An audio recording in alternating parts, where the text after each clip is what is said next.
people are pretty high strung because you also got Israel-Iran That was, shit going on. yeah. You know what I'm saying? Yeah, I mean, that was kicking off on Thursday. Thursday, bud. And Friday is like having this parade. bad. How bad? It's like bad. bad because it could drag us into it, right?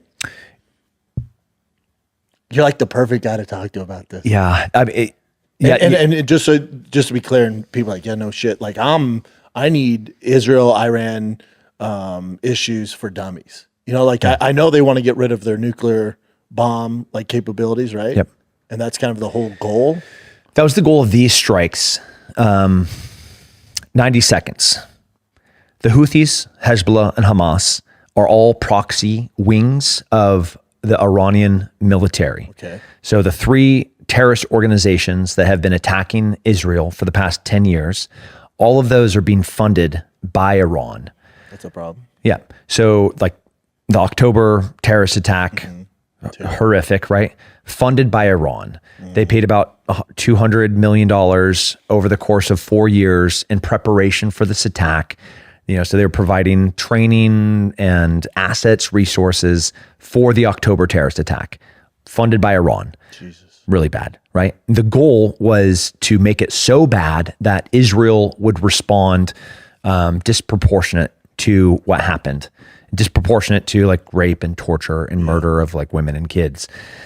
So it would, in what they wanted was to be dragged into a larger conflict in hopes of Hezbollah and the Houthis to join in. So then it's regional destabilization. Jesus. That was the goal. The less stable an area is, the more chaos, the more anarchy, the less security, the better it is for them and the worse it is for America. Yep. We as free trade, free market capitalists, if we have stability and security in a region, we get trade. Yep. And that's what we want. We want a stable world so we can Do our thing. make money. Make money. Yeah. They don't want that. They want the opposite of that, and they hate us and everything that we stand for. So Hamas, Hezbollah, and the Houthis all being funded by Iran.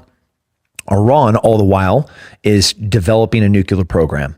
And if you just really simplify this to like baking a cake, okay, the cake is the nuclear program. You have to have the ingredients, Yep. the flour and the sugar and the butter, the oil. You have to have the cook that has the know to how to mix all the things. You have to have the equipment to mix it. You have to have the pan, you have to have the oven, and then you have to have the facility to do the baking. Mm-hmm. So like those are the four cornerstones of a program to make a cake. And that's what Israel's trying to take out, correct? Yeah, so Israel just effectively destroyed 3 of those 4 things. The information is still out there. Of course. Dark web, like how to enrich uranium, and that's all there. But if I destroy the facilities, the equipment, and the people, and the ingredients, and they're flying bombs through people's windows, and because if Iran has a nuclear program, weapon or energy, it will be, and they have said over and over and over again, that they will use it against Israel. This is not conjecture. They have said, Made those threats. not threat, like we will destroy Israel. So Israel, but it's isn't it, like destroying that, it's just going to delay it. Now it might delay it 20 years, but it's just delaying. Yeah.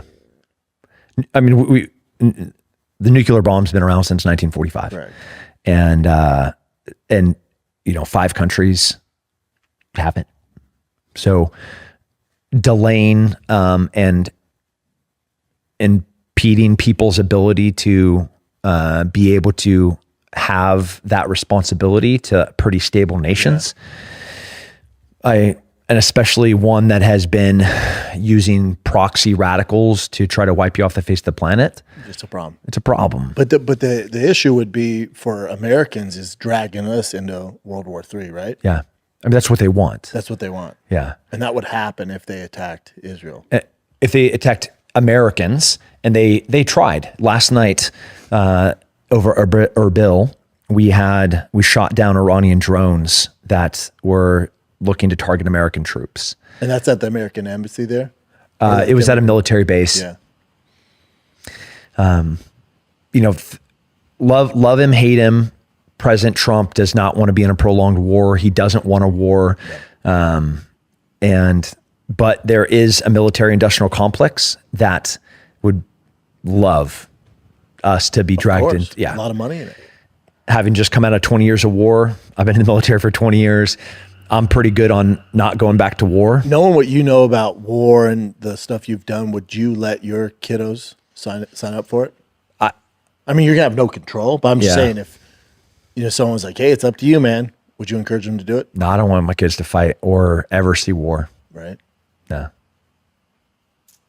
Maybe a hard pass on that one. Hard pass, right? Hard. I mean, but at the same time, the reason I ask you, because it's obviously not the war part, but the elite levels you've got to, the friends you've made, the networking, what you do now.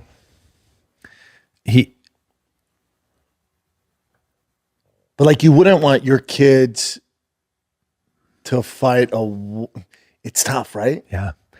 I've never been more proud of our military, watching the old guard, the 82nd, an entire company of special forces, Ranger Regiment, M1 Abrams tanks, Strykers, Bradleys, HIMARS, Paladins, like mobile artillery, just cruising down Constitution in front of the Washington Monument as the Golden Knights, American Special Operations free fall, the best free fall fallers in the world, jump out of the air, fly and land on the White House lawn and deliver a folded flag to the President of the United States after 250 soldiers raise their hand to the oath of enlistment to protect the Constitution against foreign investment. That all happened on Saturday, dude. Like, love it. I love this country, and the military is so back. Yeah, it's back. It's back. It's back. And the whole world is looking at us like, oh shit, this is a different thing. Come get it. Yeah. It's such a deterrent for them to, everybody's like, oh, it cost $45 million to do this parade. It just saved us from maybe going into a $5 billion or $50 billion war. Correct. Because everybody's looking at it, wait, they got all that stuff? Yeah, man. We had more firepower on Constitution Avenue than 95% of the world combined. Yeah, it's also good marketing. Yeah. You know what I'm saying? Like, come get some. Oh, y'all must have forgot. Yeah, this is what it is. Yeah. Those other days, those are over. Yeah. Y'all must have forgot. Yeah, I love it. I love it. Yeah. Yeah. It's the best. It is. I almost missed Father's Day though. I was kind of pouty yesterday. Delayed flights, trying to come in from DC after all those people flew in there. So it was like the airports were a mess. And got in, barely got to see my kids, got in, give them kisses. That has to be tough for you too, because it comes with the territory with the job you do. You're probably gone a lot, right? Yeah. That was the thing I struggle with most with stand up and a lot of that stuff, and some of the other agreements I had as I was leaving so much, where my kids started to notice, especially once they started getting involved in sports. Like, hold up, you coach and you're not at the game? Like, no, bud, I got work.